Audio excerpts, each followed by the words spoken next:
Boa noite, a paz de Jesus, vocês estão bem? Quem está feliz, diga eu estou feliz. Aleluia, glória a Deus. Vamos aplaudir Jesus por isso? Louvado seja o nome do Senhor. Obrigado, meu filho. Bom, hoje eu quero dar continuidade na nossa série Consagração. Eu queria que você abrisse a sua Bíblia aí comigo em 2 Samuel, no capítulo 6. Nós vamos ler do verso 6 em diante. 2 Samuel, bota o verso do verso 6 em diante.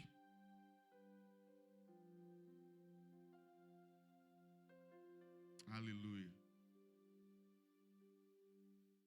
Acharam? Vamos ler nas nossas Bíblias. Depois a gente...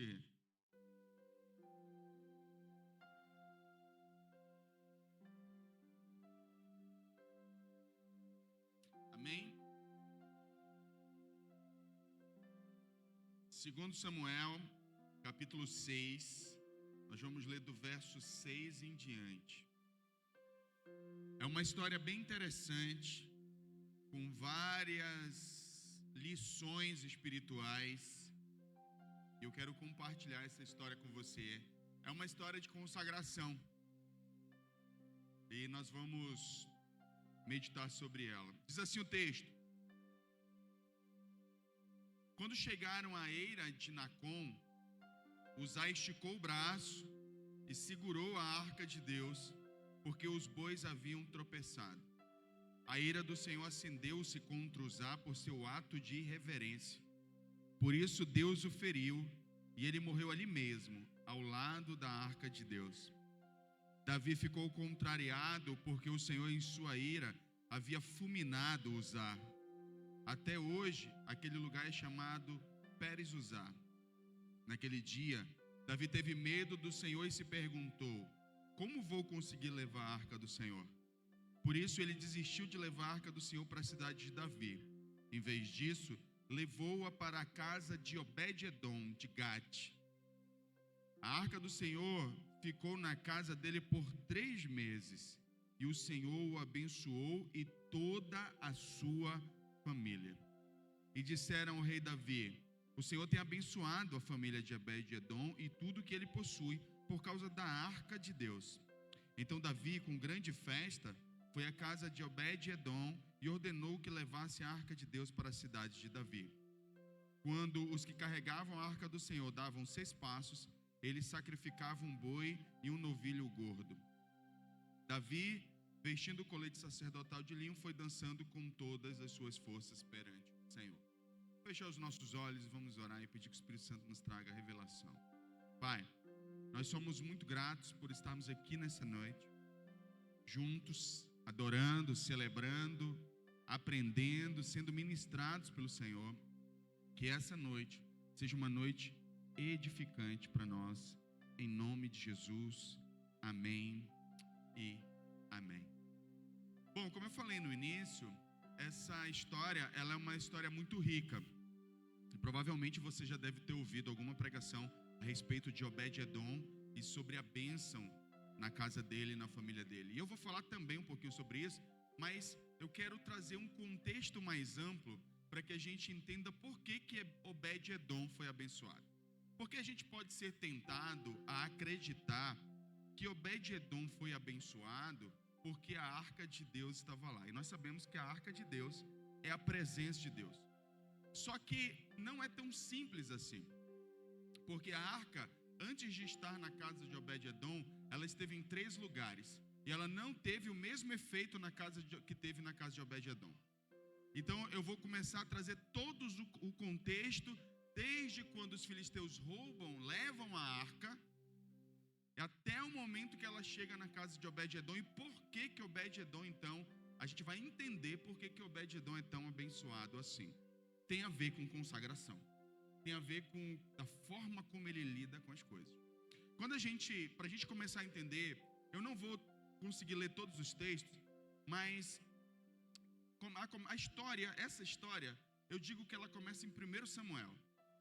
No livro de 1 Samuel, no capítulo 6, a gente vai ver que, aliás, no capítulo 4, a arca, eu vou só fazer referências, eu não vou ler nenhum texto, mas só para você entender. No capítulo 4, os filisteus, eles tomam a arca de Israel. Eles vencem Israel numa batalha e levam a arca. E aí os filisteus levam essa arca para Asdod, que é uma cidade filisteia. Lá eles colocam essa arca no templo de Dagon, que é um deus, um falso deus filisteu.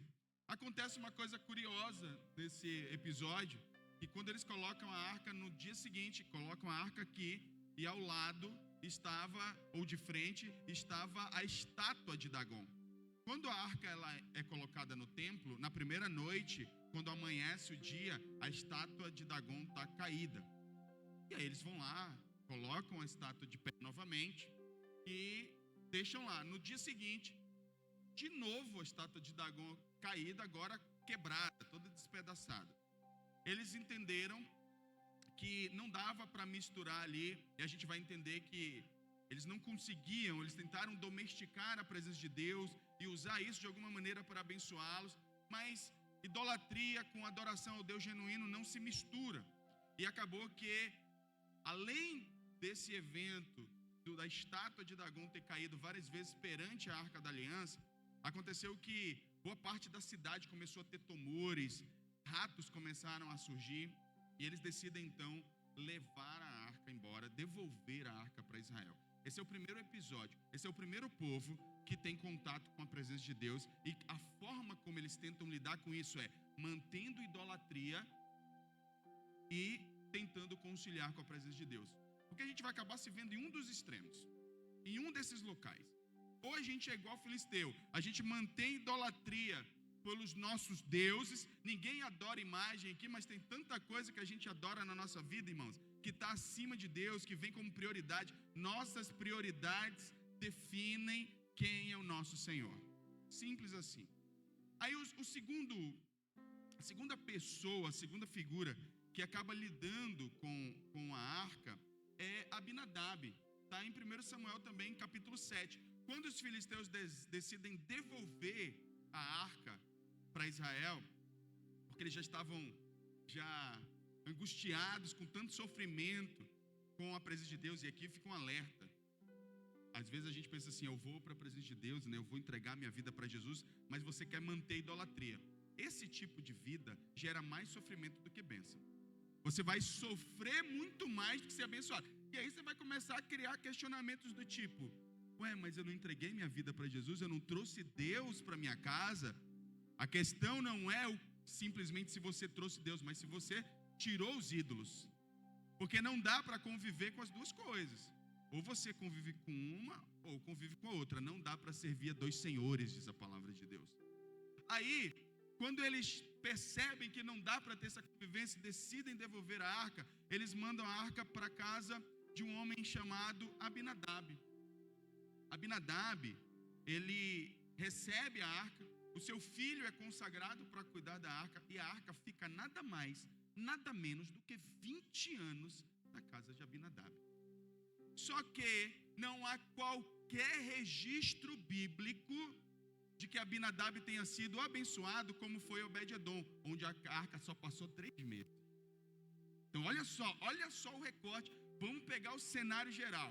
Nós temos um povo que quer misturar idolatria com adoração ao Deus verdadeiro. Nós temos um outro homem. Qual o problema de Abinadab? Abinadab, embora tenha recebido a arca, ele não a colocou como sendo a presença de Deus, não a honrou. Ele simplesmente conviveu com a arca. Isso é o símbolo da religião. A maioria, muitos cristãos, infelizmente, também agem assim, dessa forma, com a presença de Deus, com as coisas de Deus. Você vem à igreja, você mantém o culto, né? Mas para Abinadab, a arca e o seu filho Eleazar, a arca nunca foi objeto central de culto. Ela nunca foi. Eles simplesmente abrigaram a arca lá. Já Obed-edom, a diferença de Obed-edom é como ele olhou para aquela arca. É como ele encarou aquilo, recebê-lo. Eu vou falar um pouco de Obed-edom um pouquinho mais na frente, mas deixa eu trazer aqui essas ideias. Nós temos 3 grupos de pessoas lidando com a presença de Deus. Eu vou colocar aqui, porque a arca é o símbolo da presença de Deus. Nós temos 3 grupos de pessoas lidando com a presença de Deus. Cada um tem um resultado. Abinadab é uma vida religiosa sem transformação. sem qualquer transformação. Ele fazia o que tinha que ser feito, ele cumpria suas obrigações, mas não havia nada de extraordinário acontecendo na sua vida. Talvez você esteja vivendo assim, né? Você já está um tempão aqui, ó, crente, e você percebe que nada de extraordinário acontece na sua vida. Você até gostaria que algo de extraordinário acontecesse com a sua vida, mas a maneira como você lida com a presença de Deus pode ser exatamente semelhante a Abinadab. Você reconhece que Deus tem sua importância, mas Ele não tem o lugar central da sua vida ainda. Não é Ele quem define as suas escolhas. Quando você tem que tomar decisões, você não toma decisões baseadas no que Deus quer. Você toma decisões baseadas ainda naquilo que é melhor para você. Já Obed-Edom, ele decide trazer a arca para a casa dele num momento muito importante, quando alguém acabara de morrer por tocar na arca. Isso simboliza risco. Esse homem decide levar para sua casa a presença de Deus num momento que provavelmente ninguém mais queria. O próprio Davi havia dito: não quero mais levar, como é que eu vou levar? Não tem como levar. Obed-Edom disse: pode botar a presença de Deus na minha casa. E eu vou aprofundar um pouquinho mais esses pensamentos, mas eu quero te dar um contexto geral. Quando obedecer significava correr riscos, Obed-Edom obedeceu, e por isso ele é abençoado. Como é que você lida com a presença de Deus? Deus é um mero elemento religioso na sua vida? Ou Deus ainda é alguém que concorre com outros ídolos do seu coração? Ou Deus é tudo para você e você arrisca tudo por Ele, como fez Obed-Edom? Reflexão é boa hoje, hein? Fala a verdade. Nossa. Né? Quem é você? Como você lida com a presença de Deus? Por que eu estou mostrando isso?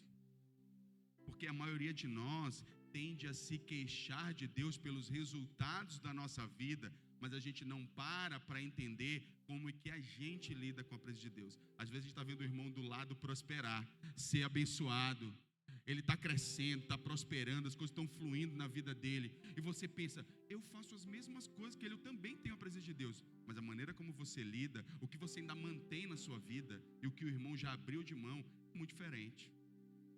Há uma diferença enorme. Há uma diferença enorme nas renúncias que um faz em relação ao outro. Ou você é um irmão que a presença de Deus, ela não tem protagonismo na sua vida, ela não figura como sendo o elemento central da sua vida, ela não é algo que faz parte da sua vida porque você acredita em Deus. E isso é muito sério a gente pensar sobre. Aí, eu quero, partindo desta introdução, eu quero que a gente reflita um pouquinho sobre a história agora de Obed-Edom. Só para eu ler para você, 1 Samuel capítulo 7, versos 1 e 2. Os homens de Kiriat-Jearim vieram para levar a arca do Senhor. Eles a levaram para a casa de Abinadab, na colina, e consagraram seu filho Eleazar para guardar a arca do Senhor. A arca permaneceu em Kiriat-Jearim muito tempo, foram 20 anos. 20 anos, e não há registro de uma bênção extraordinária, sobrenatural, como foi registrado no caso de Obed-Edom.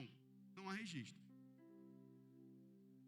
Outro dia eu vi o pastor Eli pregando essa mensagem, ele deu uma interpretação, eu não vejo dessa maneira, mas é algo a se pensar, que o fato de ter sido passado para Eleazar seria um motivo pelo qual a bênção também não veio, porque o próprio Abinadab não assumiu responsabilidade. É possível, é uma conjectura, a Bíblia não deixa claro isso aqui. O que está claro é que não houve centralidade no culto em relação à arca, a presença de Deus. Como cada um de nós vai lidar com a presença de Deus, vai determinar se nós somos abençoados ou não. A forma como a gente reverencia, a gente honra a presença de Deus, é por isso que faz diferença. Faz diferença quando você pensa assim: vou chegar 10 minutos atrasado no culto hoje, não tem problema. E o outro, que você pensa, às vezes, diz assim: cara, exagerado, né?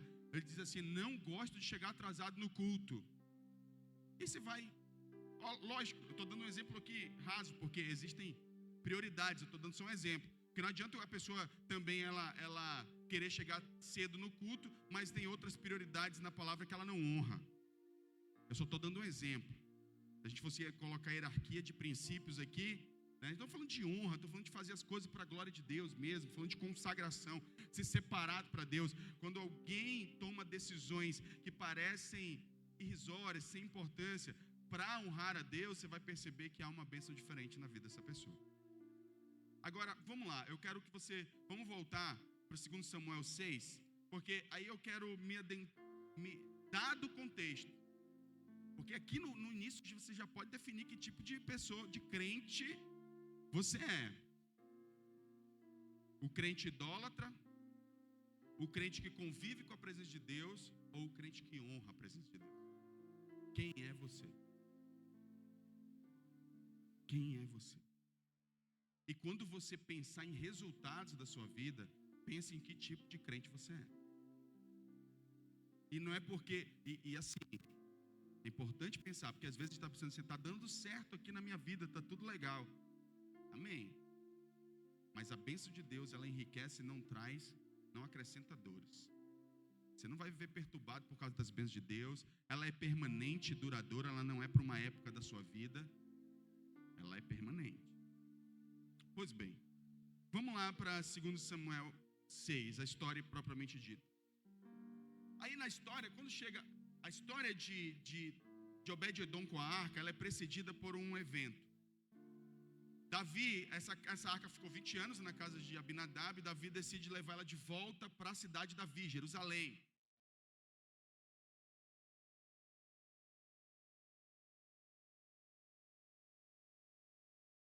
O método israelita era, a cada 6 passos, agora me fugiu a memória, mas a cada 6 passos, eles paravam e sacrificavam um animal, até chegar em Jerusalém. Você imagina que levar essa arca desse jeito levaria, sei lá, meses para você fazer isso. Então, conta da distância, cada 6 passos para, sacrifica, adora o Senhor, mais 6 passos para, adora, sacrifica o Senhor. Isso levaria um tempão, mas é o preço, foi o que Deus estabeleceu que tinha que ser assim. Se quiser mover a arca, se quiser levar a arca de volta, tinha que ser desse jeito. Aí o que acontece? Já os filisteus, quando decidiram mandar a arca de volta, eles tiveram uma ideia, eles fizeram assim, vamos mandar a arca em carro novo e vamos mandar uma oferta junto. Davi escolheu o método filisteu. Ele também pegou um carro novo, colocou a arca bonitinha, foi levar. No meio do caminho, o carro tropeça, bate numa pedra e a arca vai tombar. Uzá, muito bem intencionado, vai tentar segurar a arca e morre. E aqui já tem uma questão bem interessante, né? Afinal de contas, por que Deus matou esse cara? Ele só queria ajudar. Não é verdade? Não parece injusto para você? Poxa, ele quis fazer algo bom. Tem um ditado que diz, de boas intenções o inferno está cheio. Porque para Deus, o que importa não é boa intenção, é obediência. A obediência, ela está acima de qualquer boa intenção que nós tenhamos. Vem uma pessoa bem... Olha só, eu vou colocar isso em termos financeiros porque é mais fácil de a gente entender. Vem alguém que é incapaz de ser fiel nos seus dízimos, mas bem intencionado, e diz assim, eu queria comprar uma... Dessa forma, querido, obedece. Seja fiel no seu dízimo e não dê oferta desse jeito, para você não, só para que você se sinta bem consigo mesmo. Não, obedeça. 1 Samuel, capítulo 15, verso 22. Coloca aí na tela. É importante entender que isso é um princípio bíblico. Samuel, porém, respondeu a Saul: acaso tem o Senhor tanto prazer em holocaustos e em sacrifícios, quanto em que se obedeça a sua palavra? A obediência é melhor que o sacrifício, e a submissão é melhor do que a gordura de carneiros. Pois bem, Uzá, sabendo que aquilo não deveria ter sido feito, ele, por mais bem intencionado que estivesse, ele pecou contra o Senhor. E a obediência e santidade do Senhor, ela é inegociável.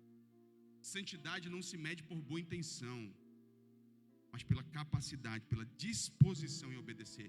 Sabe o que esse episódio de Uzá também nos comunica? Que Deus não precisa da minha nem da sua ajuda. Ele quer que obedeça. Deixa a arca cair. É como se Deus tivesse, deixa a arca cair. Se você não quer fazer a coisa da maneira certa, deixa cair. Se não quer fazer a coisa do meu jeito, eu quero lembrar vocês o que eu falei. Coloca João capítulo 7, verso 38. Eu falei isso domingo passado. Vou reiterar porque esse texto aqui corrobora com esse texto aqui. De que as coisas, elas são a maneira de Deus, não a nossa. João 7, 38. João capítulo 7. Quem crer em mim, como diz a Escritura, não é como eu interpreto, não é como eu quero, não é do meu jeito, não é da minha forma, é como diz as Escrituras. É o do jeito de Deus, irmão. O que tem de crente criando seu próprio culto, sua própria maneira de ser crente, sua própria maneira de viver o Evangelho, meu irmão, você está debaixo de maldição. E não se queixe dos resultados da sua vida. Se você está fazendo a sua maneira, eu quero dizer que os resultados, elas são simplesmente um reflexo das suas escolhas. Se você quer ver a bênção de Deus na sua vida, faça a maneira de Deus, como diz as Escrituras. Aí, como aconteceu com Obed-Edom, do seu interior fluirão rios de água viva. A bênção de Deus é para quem está disposto a obedecer. Não é quem é bem intencionado, quer fazer favor para Deus, dar uma mãozinha para Deus, mas é porque Deus, quem sustenta a obra de Deus, quem sustenta o mover de Deus, é o próprio Espírito Santo. Ele não precisa de mim, não precisa de você, não. Ele não precisa de nenhum de nós. Essa ideia que a gente vai dar uma mãozinha para Deus é uma ideia completamente humana e equivocada. Deus quer a nossa obediência. Então, tanto é que o texto aqui diz que Uzá foi irreverente. Ele não teve reverência. Ele não teve temor.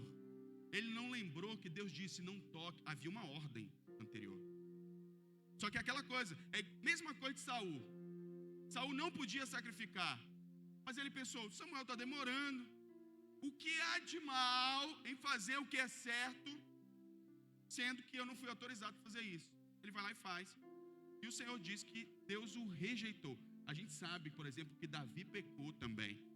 Mas dele não foi arrancado o reino como foi de Samuel. Porque uma coisa é você pecar contra a santidade de Deus, outra coisa é você pecar contra a autoridade de Deus.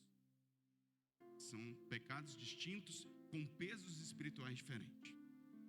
E aí Uzá fez isso e morreu. Na sequência, olha o que acontece. Aqui tem uma outra coisa muito interessante a respeito. É que depois que Uzá morre, o verso 8, Davi ficou contrariado com o Senhor em sua ira, porque o Senhor em sua ira havia fulminado Uzá. Verso 9, naquele dia Davi teve medo do Senhor e se perguntou, como vou conseguir levar a arca do Senhor? Pois ele desistiu de levar a arca do Senhor para a cidade de Davi. Meu irmão, a gente está falando de um cara de envergadura do Davi, que depois de uma experiência ruim com Deus, porque Deus não fez as coisas como ele queria, ele fica desgostoso e diz, não vou mais fazer também não. Davi é o grande exemplo de pessoas que muitas vezes elas querem as coisas do seu jeito, quando Deus não faz, elas ficam desanimadas e elas querem desistir. Esse contexto eu acho muito interessante para a gente entender tudo que está acontecendo ao redor de Obed-Edom, até chegar em Obed-Edom. Nós temos um cara bem intencionado que morre por tocar na arca, porque ele não foi obediente, porque a intenção é diferente de obediência. Nós temos um rei que também bem intencionado queria levar a arca, leva de maneira errada, fica frustrado porque o cara morreu, porque eu acho que ele pensou que nem eu quando eu li esse texto pela primeira vez. Poxa, Senhor, você vai matar o cara estava bem intencionado. E Deus está dizendo, não importa, desculpa, tem uma ordem, tem uma palavra antes, tem uma determinação antes que ele não podia fazer e fez assim mesmo. Ele simplesmente foi contra o que eu disse. Ele não me obedeceu, não importa quão bem intencionado alguém esteja. Não importa quão bem intencionado você esteja, obedeça. Se o que você tem a fazer não é o que Deus mandou você fazer, não faça. Não importa quão bem intencionado você esteja. Não faça. E aí, chegamos então em Obed-Edom. Obed-Edom, ele Então, nesse contexto todo, é lógico, aqui quando a gente lê o texto, não tem as minúcias. Não aparece Davi perguntando, posso deixar a arca na sua casa? A gente nem sabe se foi assim. Ou se Davi simplesmente deu uma ordem e Obed-Edom teve que aceitar, afinal de contas ele era rei. Se ele foi obrigado, se ele não foi obrigado. Quais os indícios que eu tenho de que ele não foi obrigado? A bênção. Acho que Deus não abençoaria alguém que fosse obrigado, que não quisesse a presença dele lá. Acho que Obed-Edom entendeu o chamado, entendeu a seriedade da coisa, mas fez de bom grado. Fez com o coração aberto. Recebeu, então, a arca do Senhor na sua casa. E aqui a gente vai começar a pensar sobre a vida de Obed-Edom agora. Agora, feita a introdução de todo o contexto, agora eu quero falar de Obed-Edom. Como eu disse anteriormente, a decisão de Obed-Edom ela é muito poderosa. Porque Obed-Edom, ele não vai ajustar a arca à sua vida. Ele vai fazer o oposto. Ele vai ajustar a sua vida à arca. É o que todo crente deveria fazer, mas é o que muito crente não faz. Você entrega a vida para Jesus, mas você não começa a tomar decisões na sua vida para ajustar a sua vida à vontade de Deus. Você continua a sua vida e Deus que se ajuste à sua vontade, à sua agenda, à sua rotina. Esse é o motivo de a gente estar o tempo todo clamando, Deus, eu quero a bênção, Senhor, restaura o casamento, Senhor, manda o recurso, Senhor, cura meu filho, Senhor, faz isso, Senhor, faz assado, e zero resposta. Zero. Por quê? Porque a gente não honra o Senhor.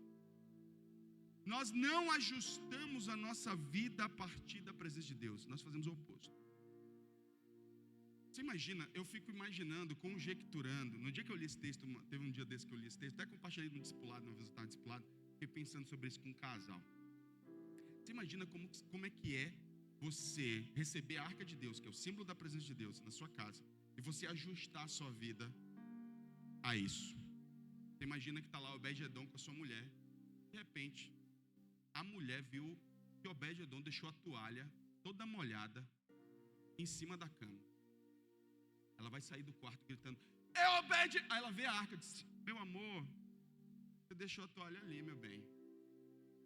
De repente a postura dela muda, porque ela sabe que tem um objeto ali que representa a presença de Deus. Ela está consciente de que ela não pode agir de uma maneira inadequada na presença de Deus. Quando eu pensei sobre isso, eu imaginei, a gente não serve a Deus. Porque quantos de nós se policia a esse nível pensando, estou na presença de Deus, embora não tenha uma arca, você é o templo do Espírito Santo. Você é o templo do Espírito Santo. Ou não? Se você é o templo do Espírito Santo, antes de você acessar o site, antes de você elevar a sua voz, antes de você desonrar o seu cônjuge, antes de você maltratar os seus filhos, você deveria pensar, opa, a presença de Deus está aqui. Mas a verdade é que a maioria de nós vive uma vida cristã sem a consciência da presença de Deus. Completamente sem. Tem gente que vem ao culto, meu irmão, fica no celular o tempo todo, não tem consciência da presença de Deus aqui, o que dirá fora daqui. Vem ao culto, fica conversando, voando na maionese, sabe Deus o que veio fazer aqui, e não honra a presença de Deus, imagine fora daqui. Mas essas mesmas pessoas, eles querem a bênção de Deus. Irmão, juízo, querido. Você está vendo que a sua expectativa ela é irreal, ela não faz sentido, e Deus não tem qualquer obrigação com você, porque você não tem honra no coração. Deus honra a quem honra Ele. Quantos estão entendendo o que eu estou dizendo? Muitos não queriam fazer o que Obed-Edom fez. E eu volto para a questão do risco. Só para eu concluir essa parte anterior, eu desafio você, a partir desse dia, dessa noite, deste culto, do entendimento na sua mente dessa mensagem, você sirva a Deus com consciência da presença dEle. Romanos 12:1, que o seu culto seja racional, seja um sacrifício vivo a Deus em obediência. Se eu e você nós vivêssemos o tempo todo debaixo da consciência, da presença de Deus, certos pecados que a gente comete, certas grosserias que a gente comete com as pessoas ao nosso redor, certos tratamentos que a gente faz com os outros, nós não faríamos mais. Porque se a gente tivesse a consciência de que Deus está ali, está vendo, a gente se envergonharia, nós nos arrependeríamos e mudaríamos de atitude. Mas o fato é que a gente continua emitindo comportamentos que são desalinhados com a palavra de Deus. Isso não gera qualquer constrangimento na nossa vida. Tem cristão, irmãos, tem cristãos que se eu parar para conviver um dia, eu vou ficar assustado. Eu tenho impressão que eu vou ficar assustado. Vai fazer coisas inomináveis que se você olhar esse irmão na igreja, você não diz que esse irmão, essa irmã é o que é em casa, no dia a dia, na forma como lida com seus negócios, com a sua família, com seus filhos, com seu cônjuge. Irmão, é outra pessoa, parece que nunca nem teve revelação de Cristo. Como lida com as suas finanças, parece que nunca teve revelação de Jesus. Parece que nunca nasceu de novo. Obed-Edom viveu essa realidade, e esse é o motivo da bênção. Agora, outro motivo é que alguém havia acabado de morrer, e levar a arca de Deus simbolizaria correr o risco de morrer também. Mas eu te pergunto, não é isso que a Bíblia propõe sobre novo nascimento? Quando a gente coloca, eu estou colocando agora em termos espirituais, o que a presença de Deus propõe é que a gente morra. No caso, Obed-Edom corria risco de vida, literalmente corria risco de vida. Ele deu o que ninguém queria dar, ele abriu a sua casa quando ninguém queria abrir. Então a minha pergunta, alguma vez você já ousou correr algum risco por Deus? Alguma vez a sua fé te colocou nesses lugares, onde você, para que você pudesse vivenciar a sua fé, você tinha que correr o risco de ser rejeitado, de receber um não, de uma porta fechada, sabe, de ser excluído, ou mesmo de vida? Eu acho que ninguém passou aqui. Risco de vida eu acho pouco provável. Mas eu estou colocando riscos menores, porque são riscos mais comuns de a gente viver no dia a dia, e diante desses riscos, a gente já sucumbe, retrocede. Então eu te pergunto, querido, alguma vez a sua fé colocou você em risco? Você já esteve numa situação onde para você crer, você teve que correr riscos? Porque se você nunca foi colocado nesse lugar, sua fé nunca foi testada. Nunca foi testada. E assim, Obed-Edom não é o único exemplo bíblico de pessoas que tiveram que correr riscos para poder expressar sua fé. Abraão, por exemplo, quando foi chamado, ele disse: sai do meio da tua casa, sai do meio da tua parentela, para a terra que eu vou te mostrar, sem qualquer outra orientação. Ele simplesmente disse: sai, vai ter um lugar que eu vou te levar, mas sem maiores orientações. Não tem um mapa, não tem os detalhes da missão, eu só tenho uma coisa para te dizer: sai, vai. E aí, ele completamente sem direção clara para onde iria, confiou na voz do Senhor e saiu. Então nós temos em Abraão aqui alguém que correu o risco de ficar à deriva, desamparado, para obedecer. E ele foi. Rainha Esté decidiu colocar a própria vida em risco quando foi interceder pelo povo judeu. Ela passou algum tempo se perfumando, jejuando, adorando, porque havia uma lei: quem entrasse na presença do rei sem ser autorizado, morreria. E ela pensou consigo: Senhor, eu vou arriscar tudo, porque o meu povo vai morrer. Então ela começou a consagrar, jejuou e se preparou para entrar na presença do rei. Ela se perfumou, vestiu a melhor roupa, entrou na presença do rei, se ajoelhou e pediu misericórdia. O rei então estendeu o cetro e disse que ele ficava muito feliz em tê-la em sua presença. Mas ela correu um risco. Se ele dissesse: quem te mandou entrar na minha presença? Você não foi anunciada, você não foi convidada, você vai morrer. Era a lei, mas ela correu um risco. Existem muitos exemplos bíblicos de homens e mulheres que correram riscos por sua fé. Qual foi o maior risco que você já correu pela sua fé? Já correu algum risco?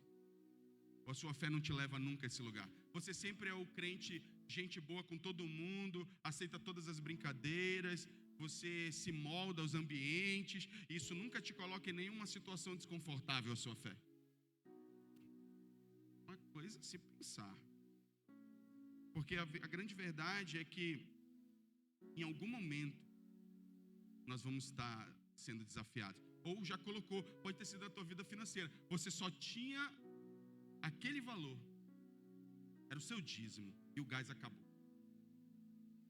Aí você foi lá e comprou o gás. E aí você não correu risco.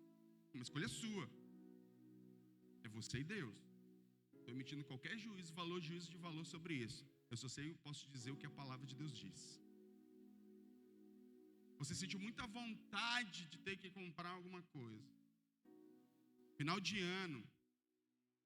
E aí você começa a receber dinheiro, é décimo, é PL, é não sei o quê, é não sei o quê. Você esquece completamente de Deus e se põe a gastar. E compra para cá, e compra para lá, e compra para colar, e gasta. E de janeiro está todo endividado. E em janeiro diz assim, eu não posso ser fiel ao Senhor porque eu me endividei demais. Não foi nem em dezembro, imagina em janeiro. E no final das contas, Deus tem que dar, Ele tem que fazer alguma coisa por mim. Ele tem que resolver o meu problema. Não, a gente precisa. Você está disposto a correr risco? Você está disposto a colocar a sua fé até o limite? Quando a gente não tem limites para crer, nós estamos declarando que nós honramos o Senhor ilimitadamente. E a recompensa também é sem limites. Lá em Efésios, no capítulo 13, no verso 20, diz o seguinte. Coloca Efésios 3:20 aí, por favor. Efésios 3:20. Aquele que é capaz de fazer infinitamente mais do que tudo o que pedimos ou pensamos, segundo o poder que atua em nós. O resultado de uma vida consagrada são bênçãos do Senhor. Quando eu falo de bênçãos, eu falo em todos os aspectos. Não me refiro apenas à questão financeira. Me refiro a todos os aspectos. Estou falando da sua casa, da sua família, estou falando dos seus negócios, estou falando da sua espiritualidade, do seu relacionamento com Deus, mas também estou falando das suas finanças. Essas promessas que há escrito aqui em Efésios, ela se estende para mim, se estende para você. A questão é, nós estamos dispostos a entregar tudo como fez Obed-Edom? Obed-Edom, ele entregou tudo, a sua vida como uma oferta. Como uma oferta espiritual. Ele sabia que a arca precisava voltar para Jerusalém, pois essa era a vontade, a visão do rei Davi. Davi tinha como visão, vamos trazer a arca de volta. Obed-Edom aliou-se a essa visão e entregou a sua vida para que essa visão do seu líder, do seu rei, se cumprisse. E ele se entrega.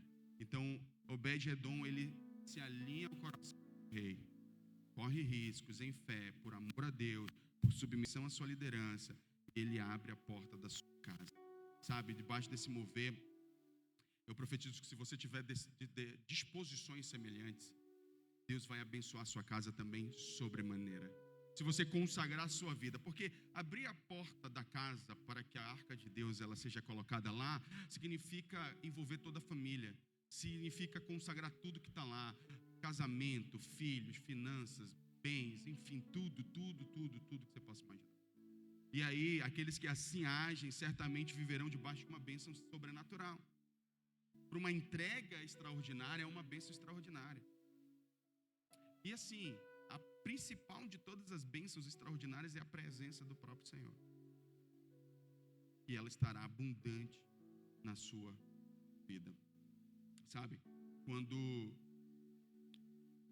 nós entendemos isso no nosso coração, nós vamos viver coisas extraordinárias. Vou dar exemplos bíblicos de outras pessoas que fizeram entregas também semelhantes, únicas. Por exemplo, aquele garotinho na hora da multiplicação dos pães e peixes. Lá tinha 5.000 pessoas. 5.000 pessoas. A primeira multiplicação dos pães, se não me engano, eram 5.000 pessoas. Você acredita que no meio dessas 5.000 pessoas, só aquele garotinho tinha pães e peixe? Provavelmente não. Mas ele foi um único corajoso o suficiente para entregar o que tinha. Provavelmente haviam outros, mas outros pensavam como a maioria de nós pensa: vou guardar o meu, vou me preservar, vou cuidar de mim. Eu não sei, aqui está muito longe. Mas esse garotinho não. Esse garotinho, ele pega a única coisa que ele tem e ele entrega a Deus. Ele consagra aquilo. Porque entendendo que consagrar é você dedicar para uso exclusivo, ele entregou na mão de Jesus. E Jesus foi lá e multiplicou os pães. Mesmo que isso significasse, vamos supor, ele não tinha visto Jesus multiplicar pães ainda. Ele não havia visto Jesus agir sobrenaturalmente. E se essa entrega na cabeça dele representasse: quem vai comer isso aí é Jesus e os apóstolos. Ele estava entregando tudo. Ele estava correndo risco. E ele entrega os pães e os peixes. E ele vive, e ele vê, ele presencia um milagre extraordinário. Então, a grande questão é: não perca oportunidades. Todas as vezes que surgir uma oportunidade diante de você, para você honrar o Senhor, para você se consagrar na vida, em tudo que você fizer, aproveite. Deus honra. Sabe, ano que vem é o ano do mover apostólico na IDPB. 2026 é um ano do mover apostólico. E esse ano fala de crescimento, fala de expansão, fala de conquista. Isso requer entrega. Eu quero entrar, falei isso para o Senhor, essa mensagem aqui, não dessa forma, que o Senhor me levou para outra direção, mas essa mensagem quem pregou foi o pastor Eli. O pastor Eli pregou, a parte do contexto geral, foi o Senhor que me deu essa direção para que eu falasse com vocês, mas o restante todo, foi o pastor Eli que pregou essa mensagem na nossa última reunião de pastores. Ela falou muito ao meu coração, porque naquele momento, o pastor Eli falou uma coisa que ficou no meu coração. Eu vou repetir para vocês. Ele disse assim: olha, você está sendo convidado a participar do Mover Apostólico de 2026, da IDPB. Você pode não querer participar, e é um direito seu. Mas o fato é que Deus vai fazer o que Ele tem para fazer. A diferença é se você vai estar debaixo dessa bênção ou não. Meu irmão, essa palavra me pegou de tal maneira, eu disse: eu não quero estar de fora, de forma alguma.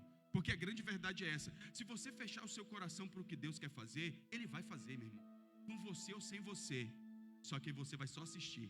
Você não é parte do mover. Você não é parte da bênção. Você não desfruta daquilo que Deus está fazendo e nem daquilo que Ele vai liberar sobre todas as pessoas que se propuseram a fazer parte.